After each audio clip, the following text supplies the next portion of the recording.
नमस्कार, मैं हूं दर्शंकर। न्यूज बाइस्कोप में आप सबों का स्वागत है। सीएम हेमंत सोरेन दिल्ली गए थे।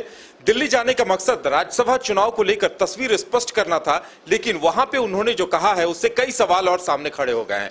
हेमंत सोरेन ने कहा है कि ईडी मनरेगा के रास्ते झारखंड में घुसी है और ईडी का मकसद क्या है मैं बेहतर तरीके से जानता हूं और उसके लिए मैं भी तैयार हूं। सबसे पहले समझने की जरूरत है कि आखिर हेमंत सोरेन ने इतने दिनों के बाद ईडी की कार्रवाई लगभग 15 दिनों के बाद चल रही है और अब एक तरह से कहा जा सकता है कि हेमंत सोरेन ने भी खुद अपनी तरफ से ललकार लगा दी है ईडी को। मदन, क्या कहेंगे? देखिए, नहीं, ये दूसरा मौका होगा जब ईडी को लेकर के मुख्यमंत्री ने सीधे तौर पर सवाल खड़े किए हैं ईडी की कार्रवाई पर।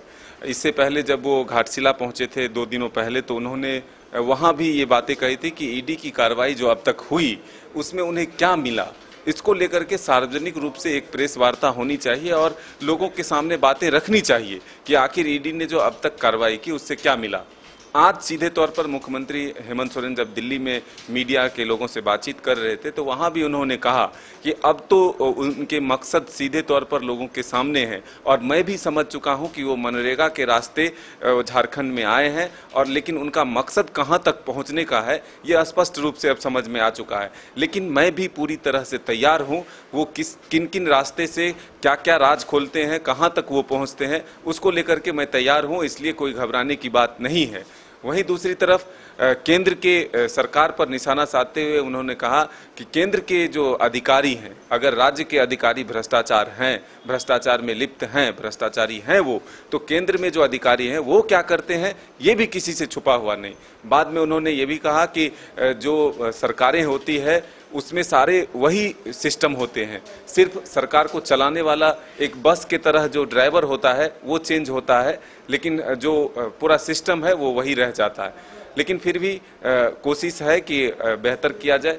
वहीं अब जब राज्यसभा सीट को लेकर के बातचीत के लिए मुख्यमंत्री यहाँ से रवाना हुए थे तो उससे पहले की जो जेएमएम के तेवर तल्ख थे वो आखिर बदलता हुआ क्यों नजर आ रहा है। हालांकि अभी आधिकारिक रूप से इसकी घोषणा नहीं हुई है, लेकिन अगर सब कुछ बातचीत हो गई वहीं पर तो मुख्यमंत्री या तो खुद घोषणा कर सकते थे या फिर सोनिया गांधी के साथ मिलकर घोषणा कर सकते थे। मदन, एक सवाल यहाँ पे ये भी उठता है कि जेएमएम के पास 30 विधायक हैं, यानी राज्यसभा में चुने जाने के लिए बहुमत, पर्याप्त बहुमत है हेमंत सोरेन के पास। और हेमंत सोरेन ने साफ साफ, वो पहले उनकी पार्टी ने भी स्पष्ट किया, विधायक दल की बैठक के बाद भी ये साफ कहा गया कि राज्यसभा की सीट पर जेएमएम की दावेदारी है, सोनिया गांधी से मुलाकात में तस्वीर स्पष्ट हो जाएगी। लेकिन अगर इसके बावजूद अगर हेमंत सोरेन आप बैकफुट पे आते हैं और कांग्रेस के कैंडिडेट को अगर दोनों की सहमति से चुना जाता है तो इसका मतलब कहीं न कहीं इसके पीछे मतलब यही है कि जेएमएम सरकार के स्तर पे कहीं किसी तरह का जोखिम लेना नहीं चाहती है। देखिए, एक महत्वपूर्ण ट्वीट हुआ है आज। कांग्रेस के प्रदेश अध्यक्ष राजेश ठाकुर जैसे ही झारखंड लौटते हैं तो उससे पहले ट्वीट हो जाता है कि कांग्रेस लौट रही है, कांग्रेस आ रही है। इसका मतलब आप समझ सकते हैं कि कहीं ना कहीं एक बातचीत जो है वो पॉजिटिव वे में कांग्रेस के साथ हुई है और सहमति बनी है। लेकिन मुख्यमंत्री के द्वारा ये भी कहा जाना कि झारखंड लौटने के बाद उम्मीदवार के नाम की घोषणा होगी, तो अब इसमें कई राज हैं जो धीरे धीरे सामने आएंगे। आखिर क्या दोनों के बीच में जो बातचीत सहमति बनी है, तो इससे पहले जो जेएमएम के तेवर तल्ख थे वो नरम क्यों हुए? इन तमाम सवालों का जवाब तो ढूंढना होगा। लेकिन ये जरूर कह सकते हैं कि ईडी की कार्रवाई में अब मुख्यमंत्री हेमंत सोरेन ने मुखर होकर आवाज उठाना शुरू कर दिया। इस तरह से भी देखा जा सकता है कि विधायक दल की बैठक हुई है, पंकज मिश्रा साफ साफ रघुवर शासनकाल के जांच की बात कहते हैं कि उस वक्त भी ताला मरांडी और दूसरे भाजपाइयों को दिया गया था और अब हेमंत सोरेन का दिल्ली में यह बयान आता है। तो अभी तक जो जेएमएम बैकफुट पर दिखाई दे रही थी, लगता है कि अब फ्रंट फुट पर आकर वो भी खेलना चाह रही है, इसलिए वो दावे ठोंक रही है। बिल्कुल। देखिए, थोड़ी देर पहले भी एक ट्वीट हुआ है जो निशिकांत दुबे हैं बीजेपी के सांसद, वो पंकज मिश्रा को लेकर के ही किए थे ट्वीट, और उसमें उन्होंने स्पष्ट तौर पर लिखा है कि जिस तरह से कल मीडिया में पंकज मिश्रा ने अपनी बातों को रखा है तो इससे लगता है कि ईडी और सीबीआई डर गई है और आगे ऐसे ही वो बोलते रहे और ईडी सीबीआई डर के अपना काम करते रहे। तो अब सहमत की खेल चल रही है, कौन सही है, कौन झूठा है, कौन गलत है, इन तमाम सवालों का जवाब तो मिलेगा, लेकिन इसके लिए थोड़ा इंतजार करना होगा क्योंकि ईडी की कार्रवाई भी थोड़ी धीमी जरूर पड़ी है। अगर आप देखें तो कल और आज में बहुत सारा अपडेट नहीं है, लेकिन जो पिछले कुछ दिनों से जो कागजात उन्हें मिले हैं, जिन लोगों से ईडी ने पूछताछ की है, उस आधार पर ईडी क्या काम कर रही है, क्या इनपुट उनके पास आ रहे हैं या फिर आगे वो कहाँ काम कर रहे हैं, इन तमाम चीज़ों के लिए हमें इंतज़ार करना होगा।